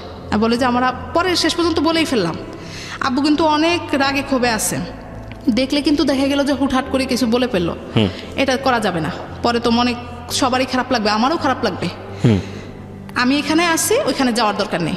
সে কি করলো, ও আমাকে বলতেছে যে মা ফোন করে বলল আমি যেন সরাসরি বাড়িতে চলে যাই, মানে তাদের বাড়িতে। ওকে, আমি বলছি ঠিক আছে, মা যেহেতু বলছে বাড়িতে চলে যাওয়ার জন্য, সুতরাং বাড়িতেই আগে যাওয়া ভালো। বাড়িতে মার সাথে দেখা করে তারপরে আমি এখানে আসি, এখানে আসো, এটা বলছি। ওকে। তো তখন কিন্তু আমার একটু খারাপও লাগছে যে মা কিন্তু বলতে পারতো যে তুমি তোমার ওদেরকে নিয়ে একসাথে, যেহেতু আমাদের বাড়ির ওদিক দিয়ে আগে আসবে, ওদেরকে নিয়ে তুমি আমাদের এদিকে চলে আসো। এরকম আমার একটা মনের মধ্যে তখন খারাপ লাগছিল আর কি। জি। তো তারপর আমি ওইটাই বলছি, তাকে এটাই বলছি যে তুমি মার সাথে দেখা করো, করে আসো। সে কি করলো, মাকে বললো যে হ্যাঁ মা ঠিক আছে, আমি বাড়িতে চলে আসতেছি, এটা বললো মাকে। আর আমি আবার রাতে আমার ভাইয়ের বাসা থেকে চলেই গেলাম। আমি বলছি যে মার সাথে যেহেতু আগে যাবে, সুতরাং আমি বাড়িতে চলেই যাই। গেলাম, সে কি করলো, সকালবেলা ঠিকই আমাদের বাড়িতে আগে চলে আসলো। এখন আমার আব্বু কিন্তু আগে থেকেই বলে রাখছে তুমি কিন্তু ওর সাথে দেখাও করবা না, কথাও বলবা না। আপনাকে বলে রেখেছে? হ্যাঁ, আমাকে বলে রাখছে যে যা কিছু করার, যা কিছু বলার আমি বলবো, আমি বলার আগে তুমি ওর সাথে দেখাই করবা না। মানে আব্বু কি ভাবছে আমি জানি না, হয়তো ভাবছে যে দেখা হলে হয়তো আমি দুর্বল হয়ে যাই, বারবারই দুর্বল হয়ে যাই, দেখা না করাই ভালো। এখন আমি আমার আব্বুর কথা রাখতে গিয়ে আমি বাসায় ছিলাম, কিন্তু আমি লুকাই গেছি যে দেখা করব না। পরে যাই হোক, সে আমার আম্মাকে সালাম দিল, কিন্তু আমার আব্বুকে তখনই যদি গিয়ে সে আমার, মানে তখন তারা যেটা পরে প্রকাশ করলো আর কি, যে তোমার বাবার সাথে তো সেই কথা বললো না। আমি সরে যাওয়ার পরে সে হয়তো কষ্ট পাইছে, এটা প্রকাশ করছে পরে, যে তুমি আমার সাথে এতদিন পরে আমি আসলাম, তুমি দেখা করলে না। কিন্তু তাকে আমি বুঝাতেই পারলাম না যে আসলে এইটা পরিস্থিতি সামালের জন্য আমাকে করতে হয়েছে ওই মুহূর্তটাতে। আপনার বাবা বলেছেন তাই? হ্যাঁ, বাবার জন্য। নচেত আমি কি এখানে আসলেই কি আর না আসলে কি, যা কথা হয়তো পরে। কতদিন পরে আসলেন বিদেশ থেকে? 11 মাস পরে আসছে। 11 মাস পরে, ওকে। পরে সে কতক্ষণ অপেক্ষা করে টরে চলে গেল। এখন গিয়ে আর কোনো যোগাযোগ করবে না। কেন? আমি তার সাথে দেখা করি নাই তার জন্য। এখন আমার আম্মা বলতেছে যে আমি আম্মার সাথে মন খারাপ করতেছি যে আম্মা আমি দেখা করলাম না, এটা কেমন হলো? আব্বুর ভয়ে তো আমি সামনে যেতেই পারলাম না। বলে যে চিন্তা করো না, ও দেখবা যে বিকেলে আবার চলে আসবে। প্লপেনগুলোর সাথে, মেয়েদের সাথে ভালো করে কথাই বলতে পারলো না, ও চলে আসবে বিকেলে। অপেক্ষা করতেছি, এই করতেছি, কিন্তু তার তো আর কোনো খবর নেই। এখন বারবার ফোন দিতেছি, সে কোনো ফোন রিসিভ করে না। মানে ওইখানে যাওয়ার পর যখন ব্যক্ত করছে, এটা আমি পরবর্তীতে শুনছি আর কি, যখন ব্যক্ত করছে তখন আমার শাশুড়ি বলছে যে, শ্বশুর শাশুড়ি বলছে যে তুমি তাদের সাথে আর কোনো যোগাযোগই রাখবে না, যেহেতু তোমার সাথে দেখা করে নাই। ওকে। পরে এরকম কয়েকদিন পরে মেয়েরা খুবই বাবাকে রিকোয়েস্ট করতেছে, বাবা তুমি আসছো, একটু দেখতে পারলাম না এখনো ভালো করে, তুমি একটু কোলে নিলা না আমাদেরকে, একটু আসো। এবারও বাবা আমাকে প্রতিদিন, আমার আব্বু আমাকে প্রতিদিনই নিষেধ করে, আমি ওর সাথে কথা বলার আগে তুমি কিন্তু ওকে দেখাই দিবা না। বাবা তখনও কথা বলেনি আপনার? না।